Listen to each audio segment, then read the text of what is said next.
Ladies and gentlemen, welcome back to another exciting episode of New School Republic Pro Wrestling Podcast. My name is Petrie. I'm Pac. I'm Chris. And right now I don't know what we're talking about because we can't make heads or tails or anything. We have no idea how to interpret the recent actions by Jeff Jarrett's Global Force Wrestling and TNA Wrestling's new relationship with Jeff Jarrett. We really don't have any idea how to put a stamp on this. I think you should really say that 60 Carter's TNA Wrestling. When Jarrett had TNA, it was good. It was good. Yeah.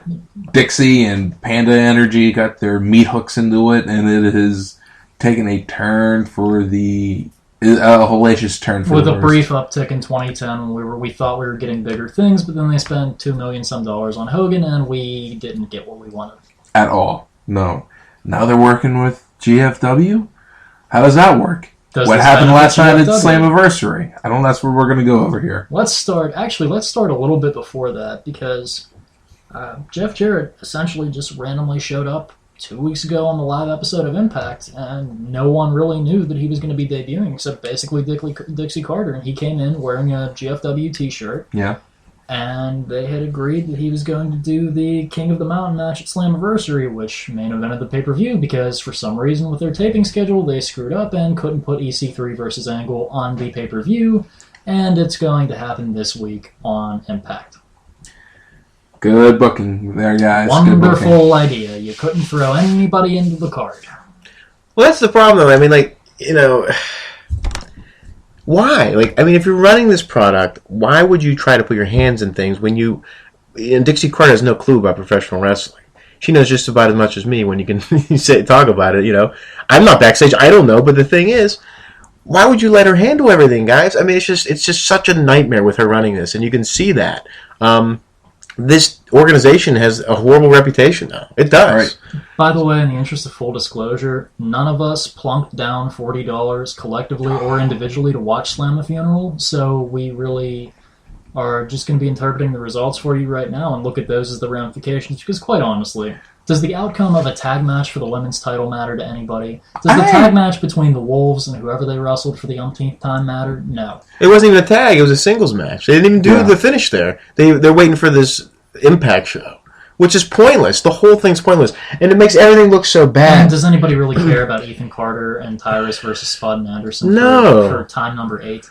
Look, they're nice guys. They're all great guys. But are they useful at all? No. I mean, not in this point in time. They're just so everything about this company. They're badly booked, or they're under talented. That's the problem. It's the same mistakes over and over again. I can hear Jim Cornette right now. Fuck that company.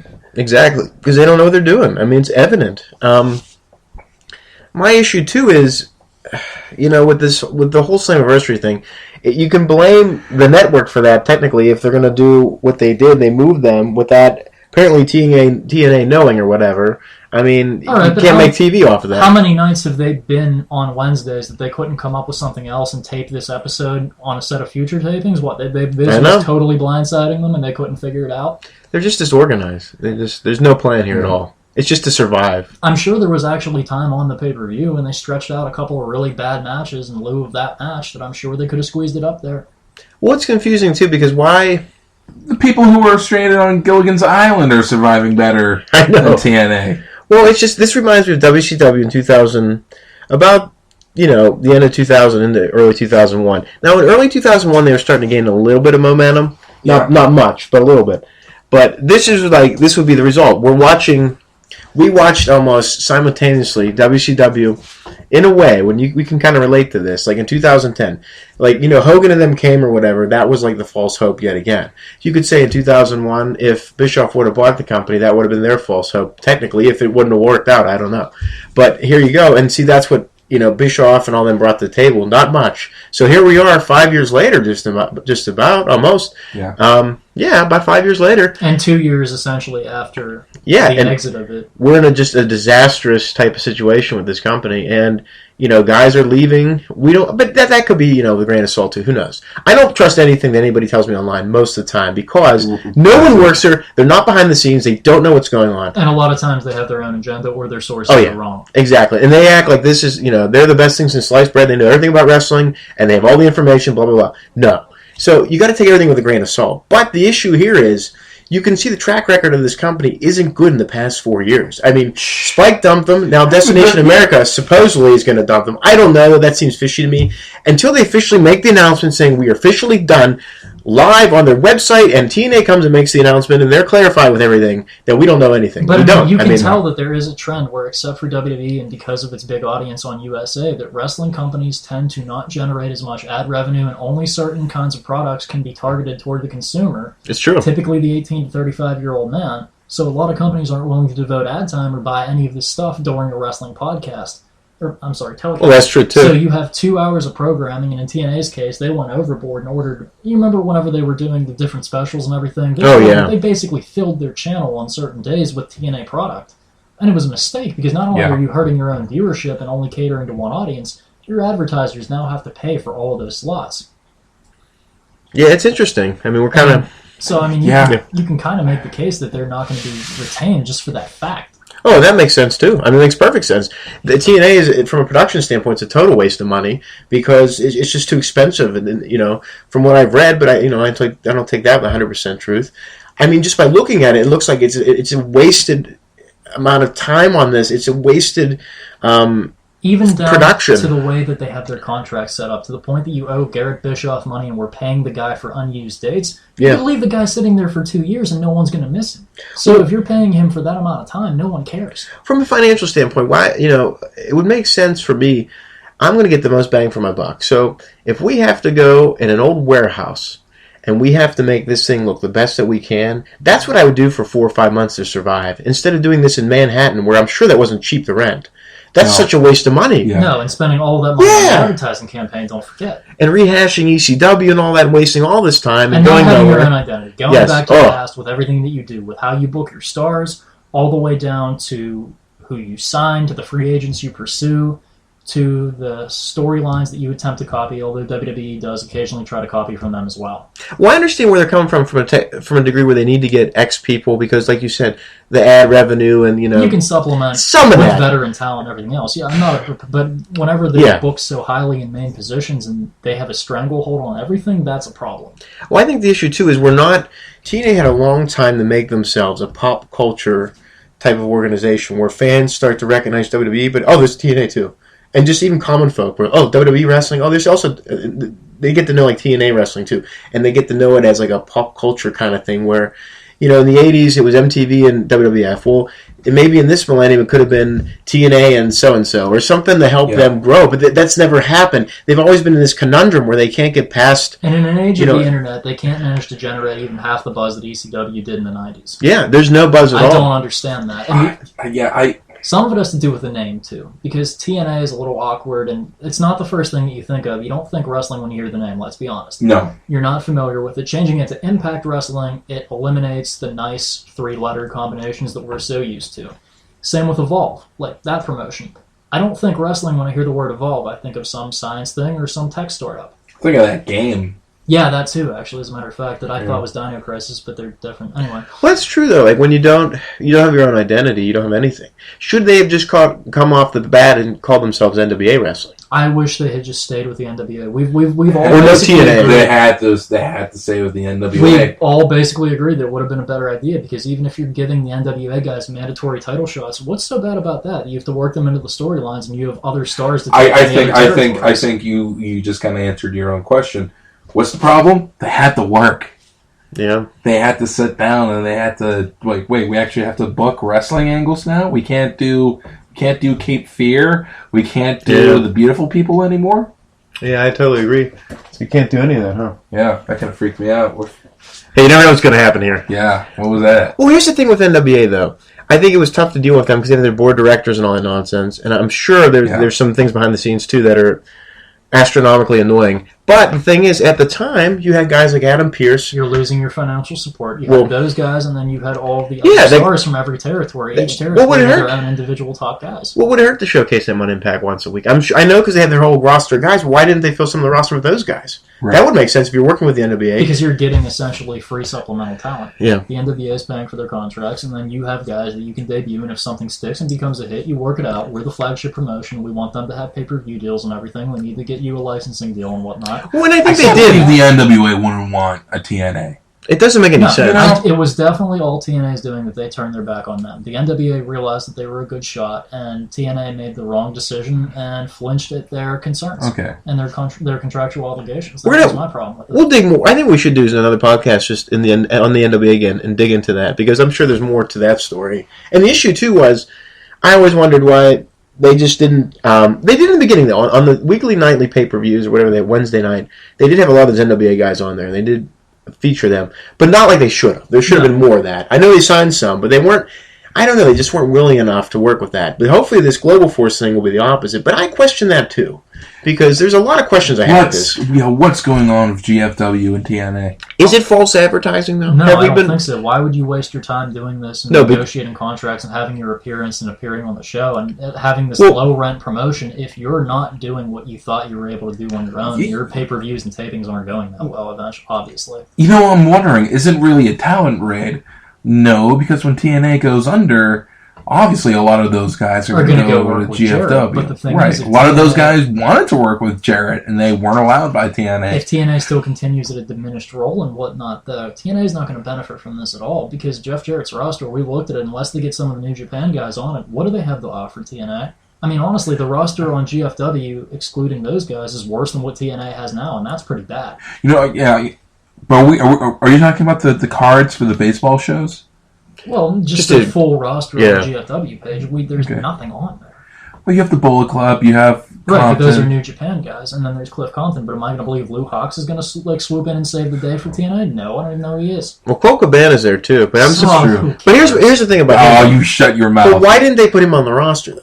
If he's wrestling with him, why did they put him? He's a much better commentator than he is a wrestler. So he might not even be fully there. Who knows? There's a lot of guys, too, I'm seeing, like Dustin Starr. I think he's a good wrestler. He's like a cruiserweight bodybuilder kind of guy. I watched the match with him and Masters. I loved it because it was like that old style. And it was real wrestling. Yes.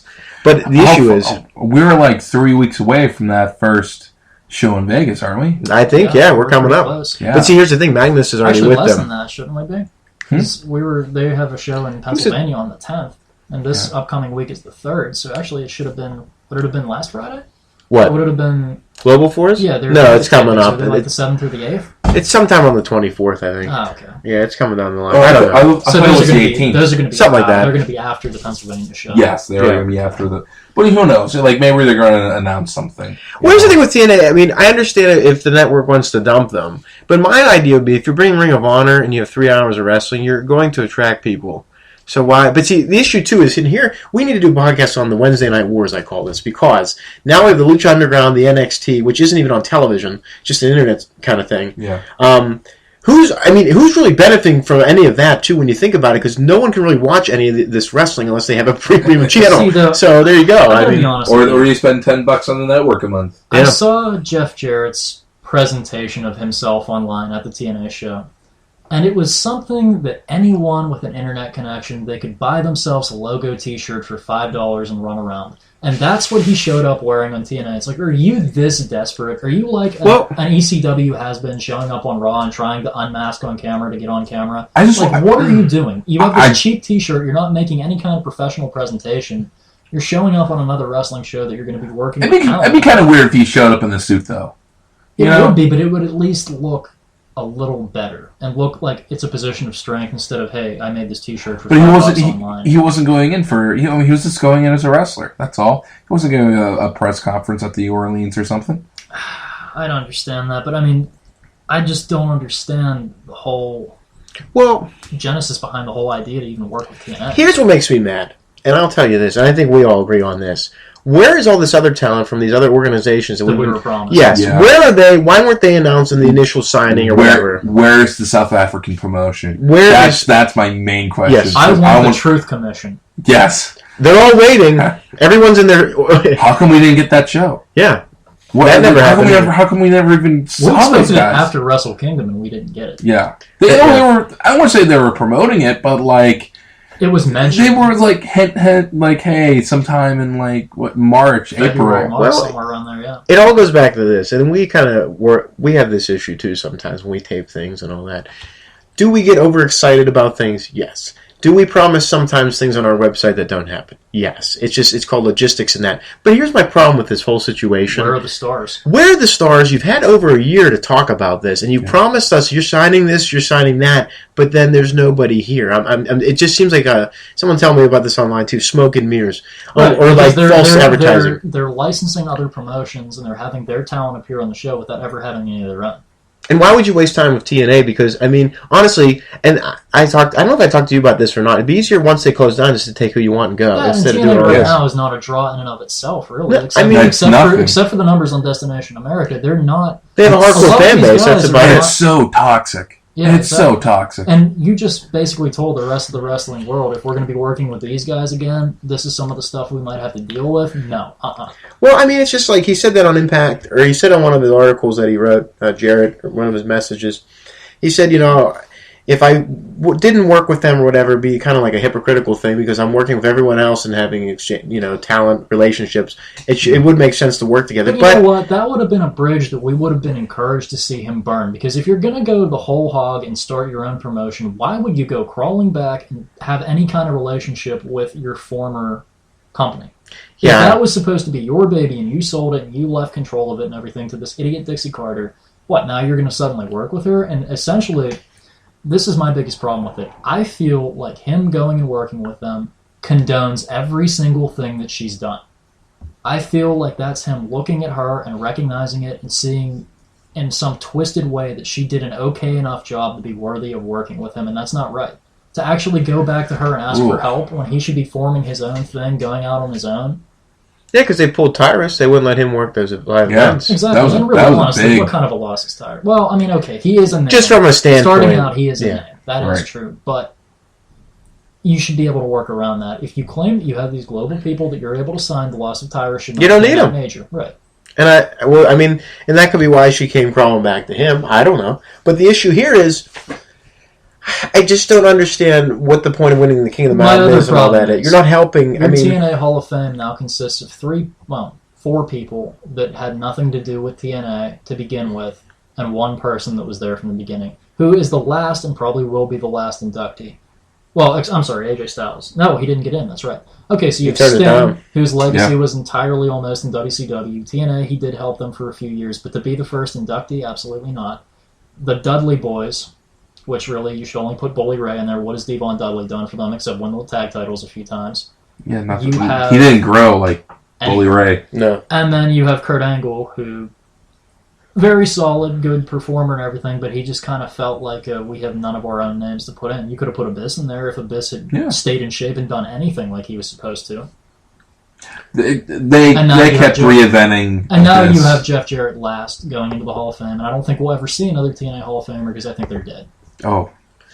Well, I mean, what was the point of that anyway? If you're not going to have like the founding people in it first, like you said, there's no point. So should we get into Slammiversary now and talk about what happened now? Well, I didn't even watch it, so I don't know.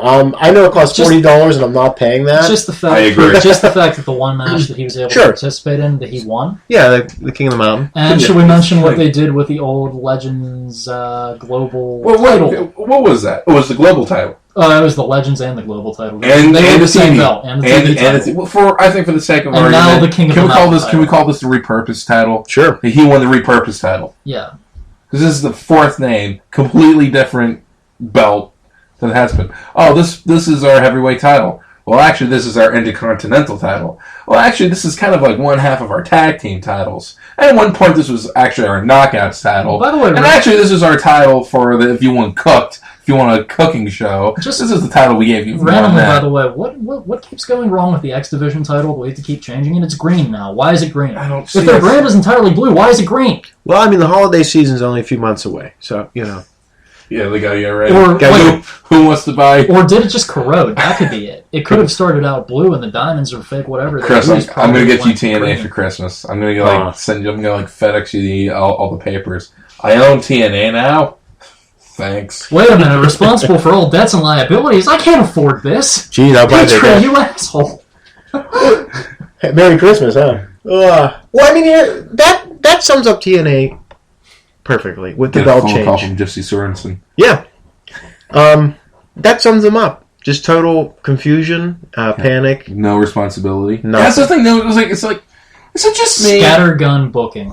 Is it just me, or do you find like the same problem? Like it's not. Yeah, you see like the same problem going on in everything else in society nowadays. No one's taking on any responsibility. Nope. No one's really doing their job. Nope. And everyone's trying to blame everyone else. Yep. Yeah, that's essentially that's pro wrestling booking when there's more than one person doing it. That's like in like some businesses. That's in politics. You know what TNA reminds me of? Schools. A very badly run sports franchise. Think about this. Like Sports, recently, yeah. if you're an NBA fan, you've heard about the Sacramento Kings and their owner wanting to fire their head coach because the head coach wants to trade their all-star center. That's basically TNA. We have no idea what we're doing. We let these guys interfere in talent signings when they're on the booking side instead of the talent side. Like, what's going on here? It's frustrating. It's been frustrating to be interested in TNA for 5 years. To see names that you want leave and then have awful, useless names get re-signed or signed, and then hear about some of the pitches and people that they're interested in that aren't going to help them. You want to sign Alberto Del Rio. Great. You need a face. That's not Alberto Del Rio. That's not going to help you. They tried a huge power play. Yeah. They tried to get Mysterio. Yeah. I read that. They also tried to sign Edge. As much as I like Edge, as big of an Edge fan as I am, why would you pay that much money for someone that's not an in-ring Exactly. wrestler? Right. They love to do that. They love anybody that's, a name, and I get that, but make it someone that's worth your time. It's just they constantly do these things. It's just annoying. And they annoyed me, too, when they were good. Like in 06, 07. It's like, when are you guys going to break out and get bigger and expand and make this really happen? Well, they still weren't developing their own stars. Yeah, and it's just... Remember how long it took Bobby Roode and James Storm to even become established stars? Yeah. They were stuck in so many different tag teams, Team Canada and everything else, and they tried singles pushes with Robert Roode and it didn't work. Those are the guys who made it. Yeah. Not the guys who didn't. Everyone that fell by the wayside. Every single other X Division competitor, basically, except for Austin Aries and AJ Styles. None of those other guys ever really made it big. Chris Sabin did win the World Heavyweight title, but Christopher Daniels never got a really good singles push. Other than in the X Division thing. He didn't. He had to go to Japan. And Shelley had a good look. He had a good style. And he was always a better tag team wrestler than me, but he had legitimate singles ability. Yeah. And Rob Terry. If after the 4th or 5th gimmick reinvention, if it wasn't working, why would you keep him? That's what they do. For you to throw him in a Kmart Halloween mask and have him work with the menagerie, where you're paying 3 other people who are completely useless. Good word. Horrible gimmick. Mm-hmm. The menagerie. It could have been weird if they made it like a darker carnival. And then whenever I saw Nux coming out in a t-shirt with a tuxedo on it, I said, okay, clearly this is not what I expected. They waste precious television time with that. Precious television time.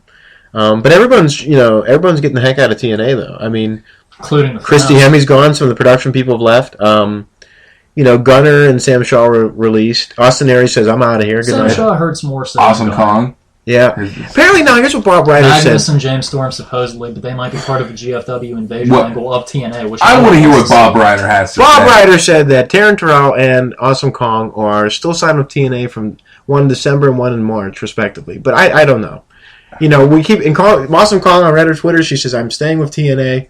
I thought Bob Ryder was that nice dude from the Forever Hardcore DVD, the one that Borash made. How did he become such an asshole? I don't know, man. Maybe he always was. Who knows? Honestly, he's not doing too good of a job because they're, they are where they are. What's his official title? I think talent relations. But he's not really talent relations. He's like talent antagonist. Yeah, he's like I hear like he's the lapdog for Dixie. Well, there you go. That's basically anybody in that company. She doesn't. Look what she does with dissenting opinions. She kicked Tommy Dreamer in the nuts during that segment when he wanted her to be about the wrestling. Granted, that was a work, but she probably hit him. And he's coming back too in the tapings. And Bubba Dreamer? Yeah, and Bubba Ray's going to be the GM apparently or whatever. Oh. I mean, that's fine and all, but I mean, Hernandez is back too. So is Matt Morgan. Again, why? If they haven't, less so Bully Ray, but if he's not going to wrestle, why? I know. Better be a hell of a payday for these guys. Yeah, because if they're walking into a locked opportunity, walking into a tomb. Yeah, I mean, there's no point. Are they just that afraid to branch out and try another company, or is Ring of Honor and some of these other places not interested? That's what I don't understand. Though, granted, they would have no use for Matt Morgan unless he's like able to just set up lights without a ladder because they don't want somebody that size. Are they trying to set up these guys to have a more successful run in GFW? Well, the question is, did Jeff Jarrett, if there's a talent exchange or whatever, then TNA's not going out of business. I'm sure that these guys... TNA's going out of business. They are going out of business. They have to be. Yeah. Just by virtue of losing a cable deal as big as Spike, hurt them enough that they're not going to be able to grow and be ever bigger than that. But if they still stay on whatever, if there's no official announcement in September or whatever, like the websites and on Dave Meltzer and all that said, then they'll still be around. They have Do you realize TV. the kind of quote-unquote talent, sarcastically, that we're going to be getting if they do stay alive and they lose everyone? We're going to have god-awful people. Well, they'll bring more people, though. Yeah, but they're going to be the lowest paid, lowest quality, out of shape, awful wrestlers. These people couldn't pay for tryouts. They paid Cabana and Punk and buffet coupons. Yeah, that's pretty bad. So well, they're behind apparently paying the production people, which is horrible too. They shouldn't be doing that. No. And they have OVW people that appear on the show every once in a while that have better looks than most of the wrestlers. Like the guy playing Abyss looked like more of Abyss than Abyss. Well, the Pope's back too. He's doing the announcing. Him and Josh. Again, why? Someone that used to be in an in-ring role, doing something that's not wrestling. He wasn't great to begin with, but at least he was a little bit bigger of a name than some of these guys we have. He's not that bad, but I don't understand Josh Matthews. I'm like, are you a bad guy or what? I don't. His commentary is really not that good. So no, honestly, I feel like Josh Matthews is almost a step backwards. I hated Taz and I hated TNA, but honestly, I preferred TNA to him. I didn't like him in WWE. We're just getting SmackDown and Velocity announcers here. We're not getting... And we're getting... Actually, that's an insult to Velocity because the matches were better. Yeah. Well, I didn't think Todd Kennelly was that bad. I thought the guy was a decent... I liked Todd Kennelly. There was just something political going on there. They just didn't get along for some reason. Yeah, he probably was too good. Yeah. Could have been. He was. He made that show watchable or listenable, rather. Because Mike Tenay, I could not stand him. Neither I couldn't stand Taz you either. Can tune out, though. Taz is actively offensive to the ears. Yes, I will agree with you on Taz. Tenay, I can at least watch the match, and I can kind of not hear him after a while. I still defend Tenay. Tenay's not your lead announcer. No, he never should be. He's never been. He's never been. But he's that great third guy. Yeah. He's great color. I will say that. I don't know. Here's what GFW too. We don't even know who the announcers are. There's no announce team even established. Chael Sonnen. Is that the one guy that? That's what they're saying. Okay. But we don't know if he's signed. We don't know if anybody signed. We don't know anything about any of this. He's just kind of. He said he had a handshake agreement and whatnot. Yeah, actually, we were 3 weeks. They're doing a TV taping, aren't they? So they have to have something established. Right. If they don't have anything established, they are screwed. Chael Sonnen is a great voice. I'm just afraid that we're going to see some stupid angle where he tries to get into the whole wrestling. Yeah, I don't do that. I think they're pretty much. He trained at the power plant. Yeah, that's what he said.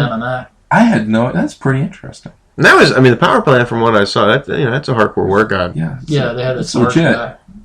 Well, my question too with GFW is, when you watch the New Japan show in January, it was obvious it wasn't Global Force Wrestling presents anything because there was one mention match of GFW. and that was one appearance. It was GFW. all New Japan. It wasn't really a co-promoted thing. No, not at all. So it's piggybacking. So are we piggybacking off TNA? What are we doing here? I know there's stuff established. There's wrestlers there, but we're going to have some major impressive, stars and situations and storylines to really make this thing take off. Are we going to get that? I don't know. I heard a rumor that Dolph Ziggler is denying that he signed any contract. With WWE to stay with them? Yes. Well, that'd be a big steal for them. Supposedly, yeah, he did want to leave. He talked about, hey, I want a bigger push, but honestly, they probably laughed at him. Yeah. Well, is Lucha Underground stable either? We don't know. We don't know how that's going to... I want to see Ziggler go. They're on the El Rey network, though, and that's a very big Hispanic network, and the Hispanics love Lucha Libre Wrestling because that's where it started. It was a Mexican thing. So you're getting... The thing is, especially in cities with a high Latino population, Los Angeles, everywhere in Texas, places like that, Arizona, Lucha Underground could make a killing because they're exactly... They're just not... It's not to us, they're a little bit of a niche, but to them, that's their main style of wrestling that they're familiar with, even more so than WWE, and that's giving them a product that they want with a style that entertains them. So that's honestly, they're in a better position if they're staying in places like that. Yeah, I'm sure it's expensive to produce, and eventually they're going to have to... it's going to be like that niche audience in a way, because... They are, but if there's if there are 8 million Hispanics in your state... and that they've been feeling underserved by either wrestling community when you don't have a Latino star anymore. Well, I mean, will they? They're going to gravitate to that. The chances are, will they have the network though? I mean, that's the question. And does it matter though? If you're making money online, and if you're able to go to Mexico, and you're able to have these shows with AAA, and you're able to have these shows with, well, it can only help. But if they're all watching online, are they making that much money? Though? Well, they're making money. Look at TNA. Look how much more they make in England compared to what they make over here. Well, couldn't they just survive online then? Who? TNA. They could, but not in the sense of the casual fan, because honestly, are we ever going to log in and watch them? No. Well, same with the Lucha Underground. Do you think a lot of the diehards... There's a difference, though. Lucha Underground is on the ascent. TNA is burying themselves as we speak. And it doesn't have to be that way. Honestly, if you have a solid year of focus and great storylines and good wrestling and booking, you can turn this thing around. They've had 15 years to do this. We're still seeing authority figure storylines. We're still seeing Dixie Carter on television. We're still seeing factions that no one cares about that form and then break up in 3 weeks, like the Rising. Yeah, that's another issue. I'm so sick of the beatdown clan. Yeah. Or they're the clan or the clan? I don't get it. I think they're the clan. Shit. But, so Jeff Jarrett wins the King of the Mountain match, which was the hastily put together main event of Slammiversary because they couldn't put a title match on. Of course, he shows up, proving again with TNA. Someone shows up if they're if they're a connection to the past or a name they used to have. You show up for 2 weeks and you're able to win the main event of the pay-per-view. Mm-hmm. Well, here's the thing too, Nick. Kurt Angle now. Wait a minute. That match was actually wasn't that match for a contracted heavyweight title opportunity? If so, Jeff Jarrett now has a world title shot somewhere down the line. Man, I thought that I read somewhere that was what the match was for. That was the only reason they're having it. He has a belt. So he has... No, he doesn't have... It's an honorary belt, but apparently, supposedly, the way that it works is that he has a title shot, so Ethan Carter's title reign is going to end to Jeff Jarrett? I have no... Title for GFW?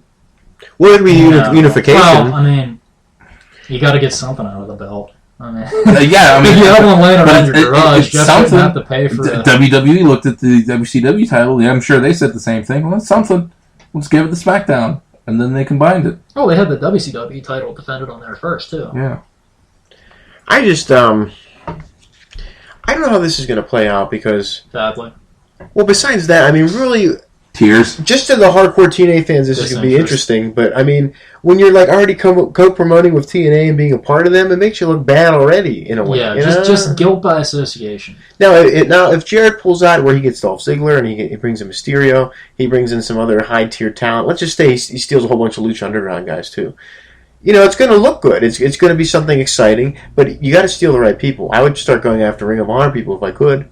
But I don't know, whatever. See, Ring of Honor, though, it's almost exclusively like WWE has the right to raid them. I don't ever hardly see anyone else except the Wolves leaving Ring of Honor. Well, Kenny King did, but... Who cares about Kenny King, honestly? I like him, though. I think he got an unfair shake in TNA. Yeah, we gave him how many singles matches against RVD and he failed miserably. They poorly booked him. He's the king of the night. He's got that nightclub, I'm the best kind of, I'm a rich kind of guy. You ever watch the singles matches? You're not going to buy He's not that bad. He's that smooth operator guy, which they should have stuck with in the beginning. Now, smooth operator and a botch in the ring. If they would have him pushed in Vegas, that's his hometown. That's a place where he can thrive. Vegas is a commuter town, though. Who the hell is going to go to that show that actually lives in Las Vegas? No one. The diehards, honestly, will go. They'll definitely go. You can hear that rain outside, too. Pouring out there. Well, rain is always fitting for a death like TNA. So is this the funeral episode? Or? Well, now, what were you saying about them possibly, some of the talent and whatnot, saying goodbye at Slammiversary? Oh, yeah. Well, Brian Alvarez from the Wrestling News Observer claims that Jeremy Borash was saying his goodbyes, and some of the other talent was, Jeremy Borash is leaving. That's an improvement. But well, we don't know. I don't know. Apparently he closed. This is his third company that he's closing. That's a record. He was in WCW. He's like Tracy McGrady and your team always getting eliminated from the playoffs. He was in WCW, who was in WXF. Or no, you mean World Wrestling All-Stars. Oh, he was the announcer guy, yeah. That. And now it's going to be TNA. I know. Real kiss of death right there. What do you do now? I mean, it's interesting. Like, if I was Jarrett, I wouldn't buy TNA at all. I mean, that's just a total waste of money. No, you don't buy any of the assets. You don't buy you don't buy the logo. You don't buy anything. You just sign some of the talent once the deals run out. Now, is he sliding on in to say like the show, potential like, buyers for his product? Like, yeah, you had a bad run with TNA, but hey, don't you remember me? Hey, I got a new company. Plus, now. From TNA's perspective, doesn't this benefit Jeff Jarrett infinitely more than it does them?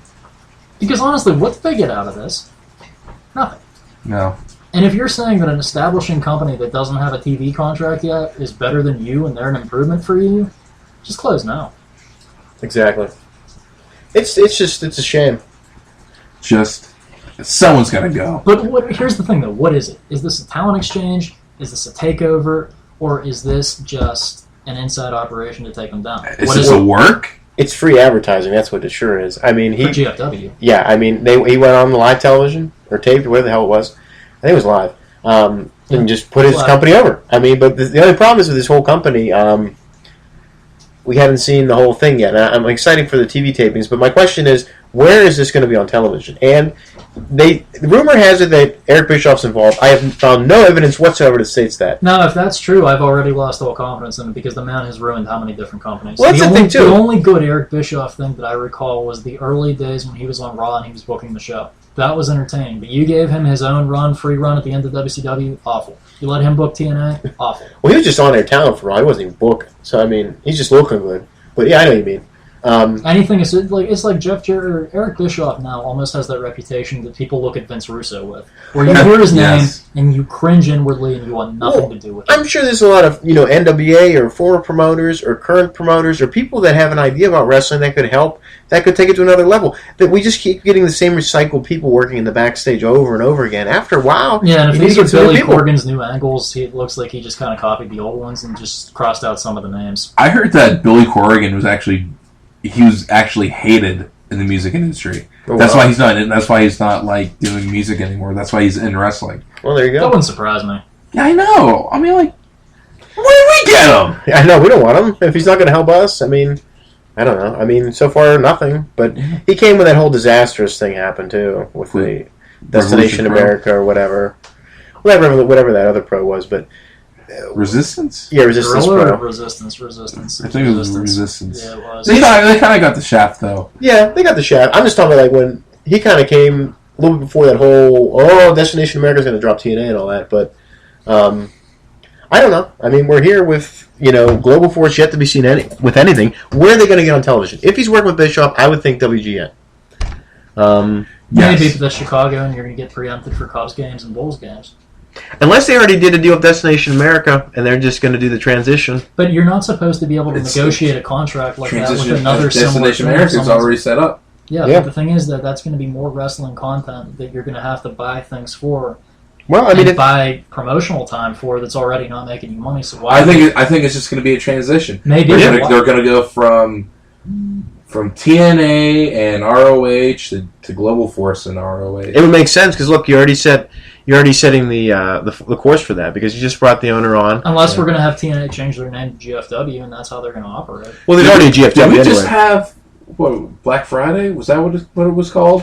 When Vince showed up on Black Monday, whenever it was on Monday that he bought it because remember we were watching Raw and they had Shane show up on WCW. No, we're talking about like the Georgia wrestling back in the 80s. Oh, okay. Talk about that one. That was whatever day that was. Did we just watch that? On Georgia wrestling? I mean, for TNA. Like essentially, Jeff Jarrett came on. It's like, dude, that was the turning point. I just hate not being in the know. Yeah, about I know. This. I just like to know that like everything's gonna be fine and hunky dory. See, honestly, best case scenario is TNA goes out of business. GFW signs only the people that we want to see and gets some other international talent and operates on their own. I don't want to see them connected to TNA. I don't want to see them handcuffed to a drowning man. I don't want that. Well, are you going to bring Shinsuke Nakamura over to TNA? Are you going to have a lot of these New Japan guys do the stadium shows on the baseball tour? I doubt it. No. Why not save them for TV? Black Saturday was called. Well, no, not even that, but it's like... Lightning? If they already have their own TV tapes and everything else, there's got to be an extent where New Japan's going to be like, hey, we're not getting anything out of this. The Georgia wrestling thing was Black Saturday. Because it was on Saturday evening, which, I should already know that, but... Well, here's the thing. It would make perfect sense if they're going to do a deal with Destination America because you're already on the channel and you're already segueing and you're getting TNA's audience already in Ring of Honor's possible audience already on board with your product. You're starting to get the familiarity with it. And if they're going to do something like whatever, some kind of invasion or whatever, it already sets up the beginning of that, so you already have the audience comfortable or start getting comfortable in knowing it. The thing But is, though, I don't know. starting out, the numbers for the contracts of these TNA wrestlers right now, they're not going to work for GFW because the talent they've been signing is relatively inexpensive. Well, I think they would. I think they would go. They just want to be on TV. They still want to work. I mean, Oh, no, I understand that, but if they're going to keep the stars from TNA, they're going to have to pay them, and that's going to cost a lot. I don't know. I mean, like Jarrett, if he's got the cash, he'll play. Does he though? That's the he'll pony up. Well, that's the thing too. Does where are the who are his investors? Where's his capital Toby come Keith? from? He apparently said he talked to him the other night, like when he was on Impact or whatever. So take that for what it's worth. I'm Was sure. that a work or was that real? Well, you don't know, and that's the beauty of wrestling. You just don't know until you have to have the papers and the contracts and the things in front We've of been your face. disappointed so many times. We were promised new groups debuting and new superstars, and they just ended up being people that were off TV for a while. TNA is famous for that, and GFW looks like they're headed down the same track. Well, yeah, I mean, there's really been, a good track record of TNA doing that. I just don't know what Global Force is going to bring. It's genius if they already did a deal with Destination America and they're going to do all this. Makes perfect sense. You have it the 9 to 10 or 9 to 11 slot or whatever they got. Perfect. Now you got Global Force. TNA will be faded out. Global Force will be in. You don't need any of the TNA's we all belts. agree GFW is a better name than TNA. I think so. It's global, but And it has the name wrestling in it. Here's my problem, though. Where's the global aspect of this, besides some New Japan guys?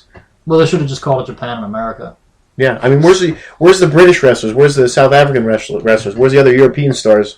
Where is it? Australian. Yeah, where's the Mexican promotion? Didn't they have a new... Yeah, what happened to AAA? I know. What happened to AAA? Where No is the representation. AAA guys? They're working in Japan, but they're not working on anybody else. The only thing- CMLL. The only thing I got from GFW about AAA was a couple of vines. That was it. Yeah, there's never really been any concrete evidence that... Weren't they supposed to even do the Triple Mania or whatever? Yeah. Nothing. So, Triple Mania is their big thing with New Japan, though. They're not going to give that to GFW. Here's the main question. Did Jeff Jarrett promise more than he could deliver so far? Absolutely. There you go. I think so. In retrospect. Now, Unfortunately. yeah. But they were doing that for... Okay, we weren't going to get Triple Mania, but they had that Victoria's Cup? How come we didn't get that? I know. I thought we'd at least have a couple more of these promotions on pay-per-view saying they were part of GFW. And just from the GFW part of it, A big giant European show would have been sweet. I thought we would have at least had some signings of some people outside the company and had some notable free agent signings to talk to. Maybe not somebody on the magnitude of Dolph Ziggler, but some of these guys leaving TNA, I figured they would have left a lot sooner instead of re-upping. Well, you see, we don't know if they left 100% yet. Well, no, the people whose contract have already left TNA that have been gone and off TV for a while. Oh, yeah. Why haven't they signed? Well, that could be, weighing their options, I mean, look at Joe. I mean, it's interesting because I listened to a podcast, and it was either a podcast or an article. I think it was an article. Jeff Jarrett said, it was the Rolling Stone one, I believe. Samoa Joe wasn't even on the radar for them. I'm like, why not? Like, I don't understand that. Why would you not want to get Samoa Joe? Unless he doesn't like him or whatever. I don't know. He's probably felt so jaded. Yeah. Well, Samoa Joe, don't forget how badly he was booked towards the end of Jarrett's tenure, too. Yeah. I think it could be fair to say that Samoa Joe didn't get a good fair shake in TNA. They helped did develop Not him, in his later years. but not... He had a couple good title runs. He had a few good matches with Angle and whatnot. But even that title run with Angle, they dropped that fast. I mean, they just... I was very disappointed with him against Jushin Thunder Liger and that one Bound for Glory. Were you disappointed too? That was the opening match. That was the first Bound for Glory match. That match was just... It was too quick. It was like 6 minutes. Yeah, it was not fast enough. Simon Inoki's just like sitting right there, and like he's like looking all shifty-eyed. And like, what did he do like a few days later? Yeah, he didn't sell New Japan or something. I have no idea. He did something like incredibly sketchy. I'm sure. He looked panicked when he was there at Bound for Glory. Go back and watch that footage. We'll have to take a look at it. Although you'd say it's for the better because New Japan's gotten steadily better since then. Because they got incredibly better, yeah. But I think they did that without Simon Inoki. Oh, yeah, I'm sure they did. Yeah. Well, the question here remains as well, will we see another Global Force pay-per-view like we did at NJPW this year? I say no. Like Global Force Wrestling presents... How long did they set up New Japan? How long did they set up Wrestle Kingdom? It was a couple months in the making they were talking about it. So we have a timetable. Unless they do something tomorrow. Yeah, we're not going to... I don't think we're going to see one in 2015. Well... I want Wrestle Kingdom 10. I do too, yeah, absolutely. I want Wrestle Kingdom 10. Or, as far as a GFW pay-per-view on their own that's not going to be with New Japan or any of these other companies, I'm skeptical. Well, because right now we don't have enough of a roster that people are going to pay any money for, and especially with some of these TNA guys. I'd say it's a good year down the line if we even get a Global Force pay-per-view. I mean, at least. Because I think companies are... I don't know that we'll see them start with a weekly pay-per-view series like we did with TNA either. Mm-mm. I think people are getting away from paid avenues like that and looking more for a TV deal. So what network do you guys think they'll be on? If they once they get a deal? I'm not going to... With the cable channels that I have, with the subscription, the 100-some channels that I have, I'm not going to get them. Well, I'm not going to end up having them. They're not going to get on WGN. They're not. What do you think? Unless they end up on Destination America, they're not getting their own. Yeah. I want to think this is going to be for the best. They can't make the same mistakes they did for GFW the way they made the same mistakes for TNA. So you know what the worst part is? They're making the fatal mistakes of TNA at the start of them. Yes. They're not even waiting to make them until 10 years in. They're making the bad mistakes now, and they're signing talent that they have no business signing on a smaller scale that aren't names. And also, what do we really know right now? Nothing, really. And what have we thought that we would know by now, right before the TV tapings? We thought we needed to know a hell of a lot more than this when you're already running shows, and you have what for a roster that is your own guys? Yeah. I was talking on, just messaging some people, and I was talking about like how the promotion for Global Force has just not been... They do these street teams and all that, and that's fine, but you need to have local radio spots, you need to have posters everywhere, a billboard, you need to have something on local television, like on one of the local shows, like either like cable access or on a cable news station. I can't believe I haven't seen anything. No radio interviews. And you read their press releases, and it's like a freshman in college in a public relations program wrote it. It's like, for immediate release, blah, blah, blah, blah, blah. I mean, this doesn't tell me anything. Besides Rolling Stone, I mean, that's a big... That's their biggest thing. Yeah. But it's like, how many more articles is Rolling Stone going to do on them? None. Well, locally, I'm sure they have promoters and things helping them out, but, I mean, there needs to be more of an attendance. I mean, people say 300 to 500 is good, but, I mean, for as much build-up as this has, I think they should have at least 1,000. I think they should stay away from stadium shows. We've seen what TNA has done with base brawls and everything. They don't work. For some reason, whatever it is, you put something in a baseball stadium, it doesn't work. Well, it's like that in NASCAR. It never works. Like, why do they co-promote? I like baseball, and it gets people out. It does. It's something, yeah, I mean... But if you're constantly under the threat of, is it going to rain and ruin the event, should I even go?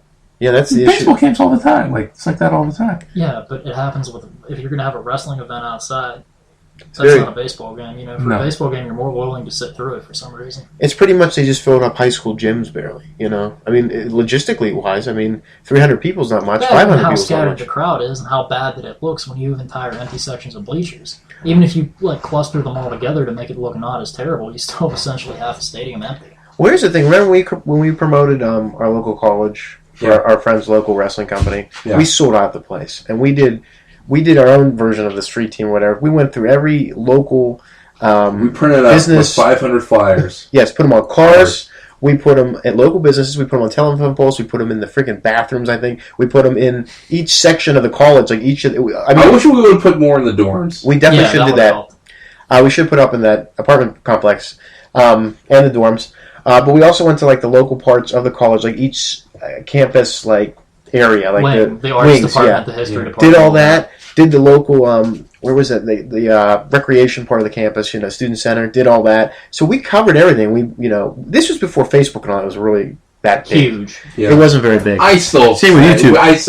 I still think like if we were to do that today, I think we still would do that. The media along with the social media, exactly. Social media along with like all the flyers and stuff. We did all that without social media, and we had probably, I don't know, maybe 200 people there. I don't know how we did that. We did excellent, whatever we did. I mean, we got the word out. That day I was telling people in the student center, come on down. We sold out the place. We're standing room only, and it's a big hall. I mean, it's a big. It was like almost like it was a student, I guess, like it was an auditorium. Yeah, it was just a random auditorium that they had in the student union. Yeah. It was not, however, their gym. Yeah. Okay. Their wrestling companies have tried running their gym they use for basketball, and they have failed miserably at it. It didn't work. Well, but they're also a crappy company. Well, that's true too. So, but we actually did. We did an excellent job. We saw that what we needed to do, and we did it, and we promoted the heck out of that. And yes, it wasn't the biggest venue, but it was what we exceeded any expectation of that, and we packed that place. The other problem they need to do that. GFW has is some of the names that have been talked about working with them. For example, they talked about Magnus and Storm possibly departing TNA. Well, Magnus is already there to be part of a GFW. Supposedly. But here's the problem. There's an idea that I have about wrestling, and Peter and I have talked about this too, where you take the recent storylines and feuds and everything that a wrestler has been involved in and how badly or how well they've done came out of it, and we're now associate that stuff with the wrestler. Like, for example, Magnus. We remember his god-awful title reign where it was never a clean finish, where he had one clean finish against Kai at Wrestle 1, and the rest of it was just Interference City, and it was a really underwhelming title reign that ended by the hands of Eric Young. We don't look at Magnus the same way that we used to. We used to see him as an up-and-coming star. Now that he was feuding with Bram and now James Storm and everything, we kind of look at him as nowhere near what he used to be. He had a horrible title run. And now it's like, Magnus, who's that? Like, he's back to the bottom of the barrel. He doesn't have the TNA title anymore. He's been in such a reduced role, and for a while he wasn't even wrestling. He was just coming out for Bram's matches that I don't feel like he gives you that much of a bump. I feel like they devalue wrestlers because look at Kennedy. We were so excited when Kennedy or Mr. Anderson came Kennedy in. had a hot feud with Sting that ended on an episode of Impact. Just bad decisions. And they could have built that up a lot better. Remember how he was dressing up in Sting's old 90s gimmick, short hair and stuff, and they could have done a lot more for that. I was like, wow, they're promoting this. Is this match going to be on pay-per-view? No, it's going to end in 8 minutes on TNA, but that's what they do. It's just bad bad decision making. It's small market booking. They panic and they just run to like whatever's safe, and they don't take a lot of chances, and they're afraid, and they backtrack when they take chances. The chances they do have are just doomed to fail. You know what? I'm taking a complete attitude change. Uh-oh, here we go. We're gonna see something GFW on TV this year. Okay. I don't know what it is. Well, I think we will. You know what? I don't want to rag on this company anymore. You've been bitten by the optimism bug. Why? What happened? I don't know. 51 minutes in, ladies and gentlemen. I just have like a change of heart. Well, you want something good. We all do. I want How something. much more evidence do you need that working with TNA is a horrible idea, though? What other murder exhibits do I have to put up to show you during the trial that this is not going to work? Can I say one thing? And I'm an accomplice to failure. I just don't want to be miserable. We're not going to be miserable. We just don't care. We'll watch something else. Who cares? Well, here's the They've problem. driven me to Japan. What else are we going to watch, though? What else are we... Okay, yeah, we... Like, New Japan, they have an English... He has the entire thing of WCW and doesn't watch new wrestling. He's fine. Sort of. Look at him. Well, I mean, here's the thing.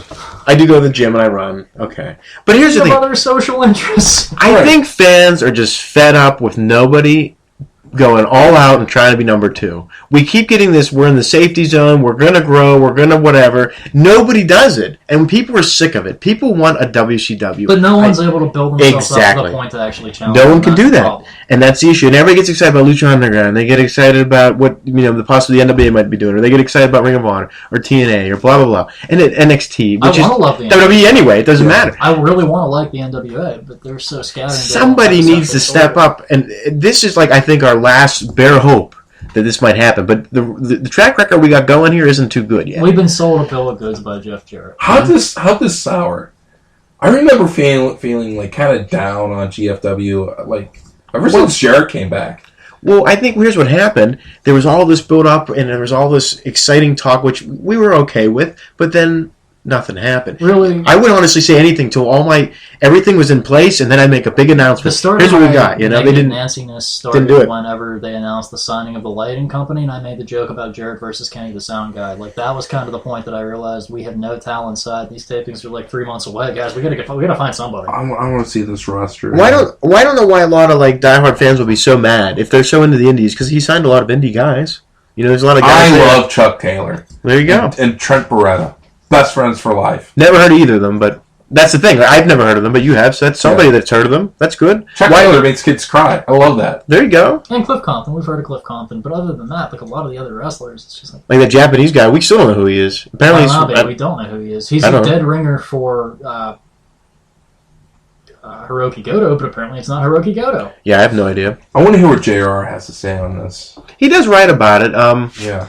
He talks about how he doesn't want to see Wait a minute. He doesn't want to see a company close down. That's not good for business. Blah blah blah. Oh my God! They've stolen the green background lettering from Rob Van Dam's TNA T-shirt and put it around their Global Force thing. I knew that looked familiar. Dun dun dun! You virgin. Hey. Actually, no, I can't be saying anything.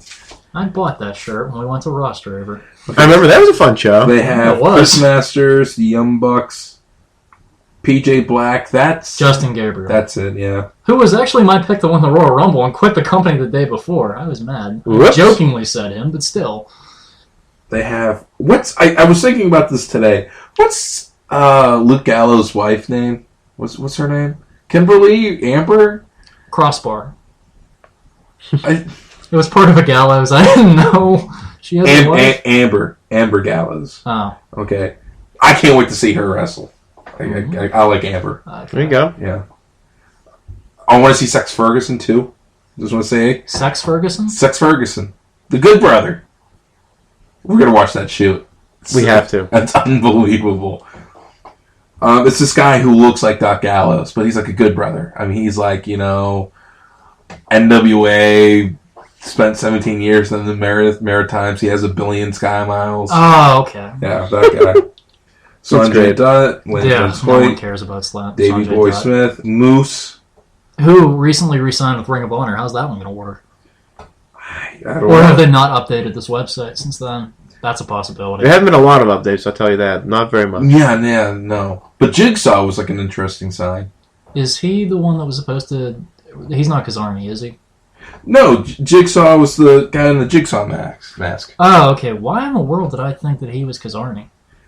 I don't know. That's a good question. That was really weird. Saban, yeah. I mean... This roster, yeah, they haven't added anybody. And Tyrus is off, isn't he? Yeah, he's off. Okay, so they did. But now that he's back in, the possible talent exchange, which we don't even know if is real, by the way. Right. What happens if TNA is just totally rebranded? Is Global Force? Yeah. What happens if it's like a complete flush? Are we still going to have the same problems, though? Because I think we are. Yeah, I don't even mean just we're just gonna make some switches and stuff. I mean, let's just say there's a virus that wipes out everyone at TNA. All those people are gone. They're like, we have to... All the booking people or all the roster? Everyone. It'll be fine. Yeah, and not the roster, but the bookers, the talent relations, the administrators, Dixie, they're gone. You're gonna have to give Jeff Jarrett the authority to fire those people. The system is flushed. Okay. Yeah, you would. They'll be better than what they were before. I mean, and then they can cherry pick what roster they want. That's what I wanted. That was my biggest thing. That's what we've been saying with them, is that they need to cut the dead weight and then just make some tough decisions about the veterans, but they're not going to do it. I mean, really, it's a shame if TNA goes down, but people have had enough for the most part. So I would cherry pick who's the best guys you got, take who you need, and then the rest is history, really. This isn't even really a melodramatic thing, I'd rather they be dead than survive in this state. No, we're literally saying that it's gotten so bad that we don't care. Because, it's so different, because, when WCW was about to, officially go down or whatever, Sting and the Luger... problem is they still had so many pieces, Yeah. They had people that... They had your hardcore guys there, You had Sting, Luger, Flair. You still had a lot of the up-and-coming guys. They don't even Booker T. know how to book anybody. Bram has been beating up their mid-card for how long, and then just having junky hardcore matches. Are they he's taken on with him? He's taken on the former talent or whatever, the open challenge kind of thing. I was more excited about Vader than I was about Matt Morgan. It was good to see Vader. 60 still looks pretty good. He looks great. I'm glad they didn't have him lose. At least they had him a disqualification thing. I don't want to see Vader lose to that guy. He's done. Vader was awesome. I like Bram, but not so much anymore.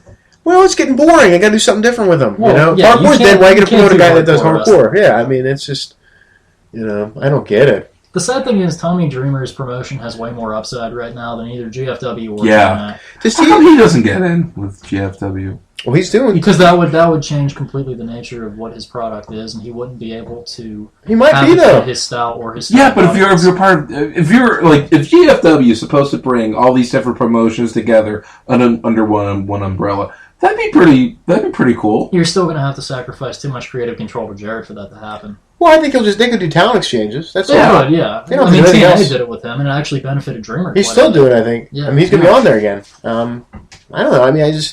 Global Force has to... Let's get to this next House of Hardcore show.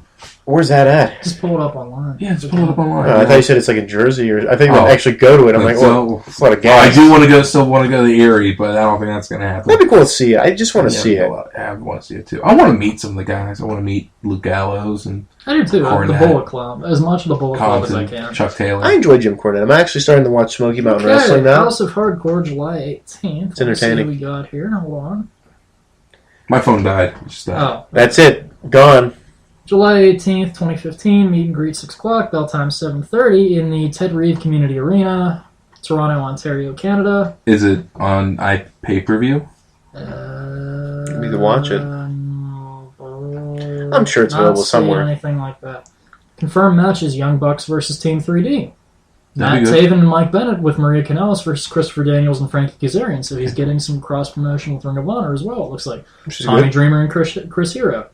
Rhino with an open challenge to anybody. Also appearing John Hennigan, a.k.a. John Morrison.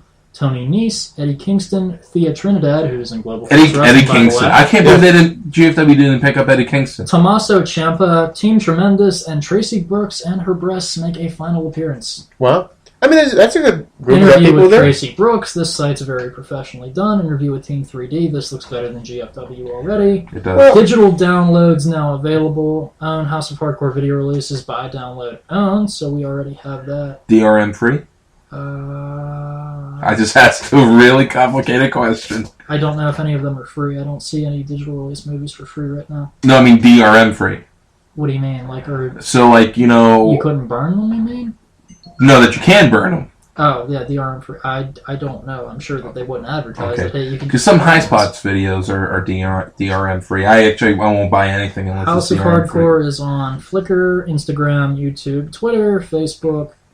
Toronto Sun covers the Canada debut. Read the full press release. I'm not seeing anything about the Hearts of Hardcore on TV. Here's the problem with the Global Force, though. They act like they were going to be number 2 off the bat, and I think that hurt them. Because they're acting like, we're the biggest thing, we have all these companies working with us, we're going to have all this talent, and now we look like a House of Hardcore or a TNA or a Ring of Honor. We're in that kind of domain. That's an issue, I think. But you should really grow, though. Yeah, but see, the problem is you can't... They're not growing. Well, it's almost like guilt by association when you call yourself Global Force and you're just looking like an independent kind of promotion with some TV. Threat. Yeah, it doesn't look like much. So that's a problem there. So let's hope they get bigger. Also, news that PW Insider has officially. That is unbelievable. They don't recognize TNA as a World Heavyweight Championship anymore, so they're not even bothering with it. Wait a minute. Why? No, wait. It's at least defended around the world. I think that's so crazy. How can they? Not even that. It's petty. It's petty. What's political? It's petty and political. How can a publication say that's not your heavyweight title? That's so. We no longer recognize it. It's not the National Wrestling Alliance. Right? Yeah, you're not Shane Douglas. Yeah, I know. You know, calm your tits. Yeah. That's what I'm saying. They can choose not to report on it. They can choose to say we don't really put any validity in this title anymore. Yeah, I mean, it's all about perception, and they consider them just, they're not even worth talking about anymore. I think that's such an arrogant thing to say. Wow, it doesn't help anyone. We have quite a few DVDs and Blu-rays on sale at House of Hardcore, by the way. I wish I had a job. I could buy them. I know a guy can get them for $1, so don't worry about it. That's the pirating. I want to support this. I want to give Tommy Dreamer my money to put on more shows. Yeah, I guess. You know, I'll go to one. I'm going to vote with my dollar. You know, that's okay. We're not talking about like Vince here. You know. Oh, Vince! I'll never pay him another red cent. Not that I watch his product enough, anyway. Right. Well, I think a lot of there's a whole. I mean, this is my issue as well. There's a whole fan base that doesn't watch WWE and doesn't want to, and they want something else. So let somebody please step up and give them what they want. And you can say, well, you can watch a Ring of Honor, you can watch a Lucha Underground, blah blah blah. Can't we just all watch it under one roof and be happy? Yeah. You know? Why can't we have a competitor? Why would they go to some niche program and try to watch that? You know. Why did Sinclair Media botch Ring of Honor so badly? I don't know. That Cornette shoot was unbelievable. It's a cable company that has no understanding of wrestling, and whenever they get involved, they don't understand production schedule or anything else, and they screw everything up. I mean, they're doing okay, but they could definitely be excelling more. I mean, they're on, Destination America. I mean, they're growing in their standards. But the Destination America stuff's not live. It's just select things from Ring of Honor. You're getting the stuff that's on. You're getting the 3-week-old stuff that's from Sinclair on WGN Pittsburgh or WPN Pittsburgh. You're getting that like 6 weeks after it happens on Destination America. Yeah. You're getting old stuff. Not old, but like old enough that you have no idea what's going on. It was bad enough we get Raw 6 weeks later on the network. I hate that. I don't know. You can just watch AM Raw. No. I'm not getting up in the morning. The matches aren't that long. Well, what about the ones that are on like midnight? Well, I'm sure. Well, okay, I might do that. The matches aren't long enough anyway. I don't really have cable in my room. Oh. That's the catch. You can't get downstairs? I don't want to go downstairs. That's true. Well, here's the thing with Global Force. Do you think... If I had a fridge, I'd never leave. Do you think they're going to be the new WCW in No, a few absolutely years? not. You're never going to get that big again. What about you? I think they're going to be the next TNA, and then we're going to quit watching that, too. Because I don't have the patience anymore. I really don't. I'm losing. For people say that the Jarrett family is really smart. They know what they're doing. They understand that they have the finger on the pulse of what a wrestling fan would want. Either they hit a rough patch, or they're working us. They're doing something. They're idiots, or they're doing something really, really, really smart. Let's hope. I think I got in on GFW on the ground level. I'm not going to bail out now. Okay. I'm not going to bail out now. I'll wait until I know that the ship's not going to sink as soon as I get on it. I slammed my face off the panic button for TNA back in February 2010. Okay, and I think that was a pretty smart decision. But you know what? Kind of wish I didn't do that. I just want to give GFW a shot. I want to give Global Force a good shot. They definitely deserve a chance. But, my patience with wrestling have just...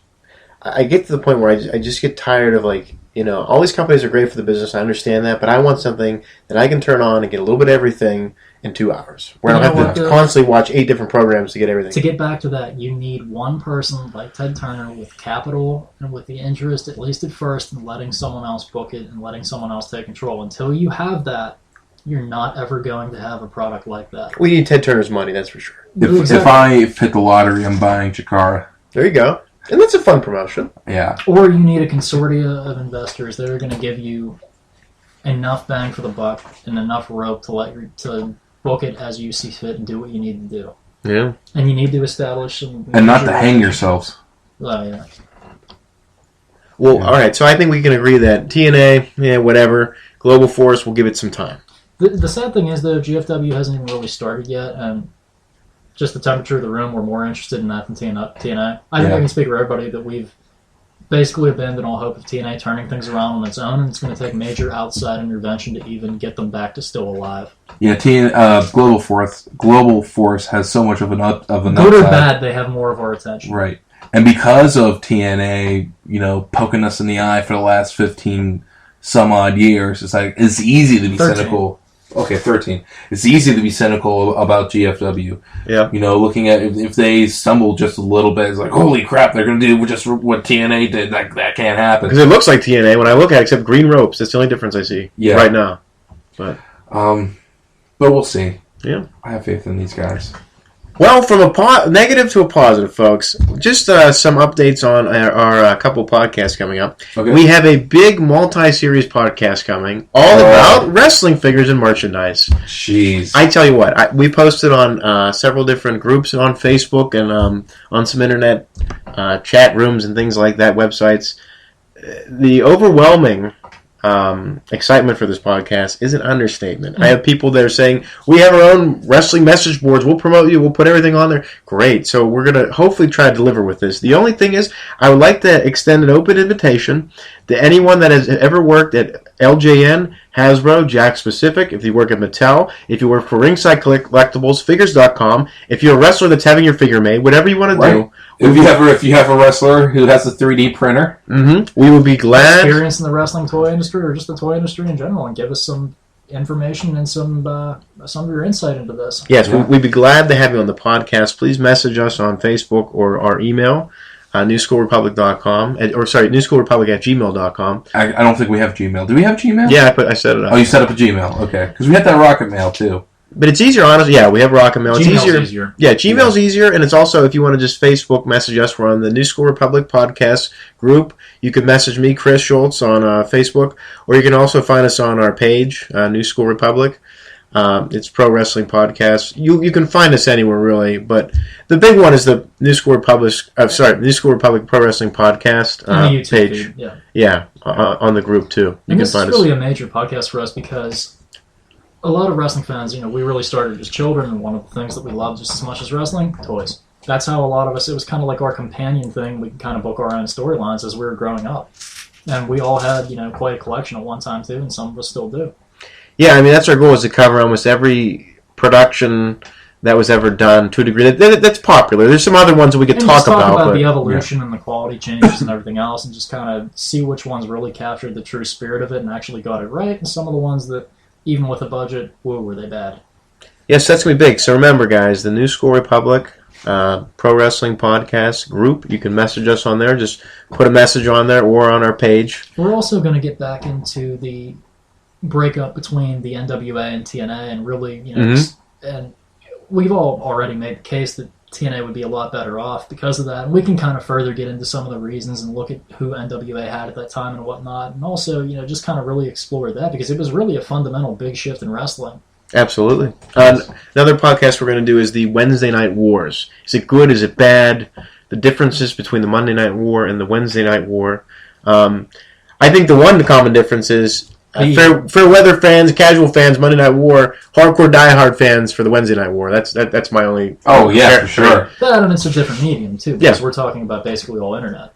Yeah, so there's a lot of other things coming down the pike. I'm also going to do a Mid-Atlantic Memories kind of show. We're going to do that with Big Donnie. Also combining that with a Buddy Rose tribute, Playboy Buddy Landell tribute show as well. I thought he was the Nature Boy. Yeah, Nature Boy. Nature Boy Buddy Landell. So and also, we're tribute going show to to him. continue to discuss WWE and whatnot when we see a significant development. Really, right now, Lesnar's challenging Seth Rollins to the upcoming pay-per-view. Not a whole lot else going on, quite honestly, that's worth mentioning from them. So that's the reason we didn't really get into that tonight. Yeah. WWE, basically, quite honestly, and it's a horrible attitude to have, but they give us basically no reason to do anything until after a pay-per-view. Pretty much. Raw is just... Well, Mania was just a prime example. Don't ever... I'm glad that WrestleMania 31 was probably one of the best shows they did in the last 10 years. Don't ever go to a show with a bar set so low like that ever again. You know what I mean? The bar was set so low on WrestleMania 31. Don't look at me like that. Wait, by us or by everyone? Everyone was like, this is going to be one of the worst Manias of all time. Everyone did the whole Jack Benny thing, put their hand on their cheek. They're thought it kind of was. Oh, jeez. No, dude, no way. I didn't care. Yeah, I had honestly no idea he was even on the card. Didn't even know. It's good. It's good. We'll watch it. Oh, please don't let me sit there. Except for the please don't put me through Christian being thrown to the lions, Roman Reigns getting clubbed like a baby seal by Lesnar. I didn't care at all. Yeah, I had to watch The Undertaker match was ho-hum at best. That should have happened last year. All the magic good. Was out of it. All the pre-show stuff was... How far did that get us now? Rusev's been deep pushed down the card so far. I know. He can't even see daylight anymore. So it was a once-in-a-lifetime thing with people we're not going to recognize in a few years. Like, hey, was that guy ever in a main event spot? Hey, but the bar was set so low, they did all right. Well, folks, yeah. It's been fun. Also, once again, the invitation is sent out to anyone that's worked at any wrestling figure company, or is even a store in wrestling figures. We're going to try to reach you on our own, too. But. Yeah, we'll reach out to people. Just remember, the New School Republic Pro Wrestling Podcast group, or the page, you can contact us there. I'm Chris. I'm Pac. I'm Petrie. Good night. Bella. Good night.